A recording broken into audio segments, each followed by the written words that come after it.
সহজ পাঠটা শিখে নে।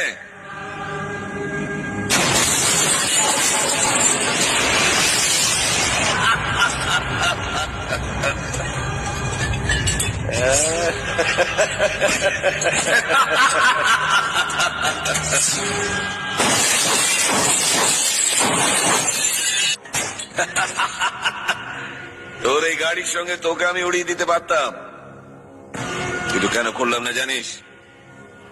তোর এই অসহায় মুখটাকে দেখবো বলে। সত্যি রাঘব চৌধুরী, তোমার জবাব নেই।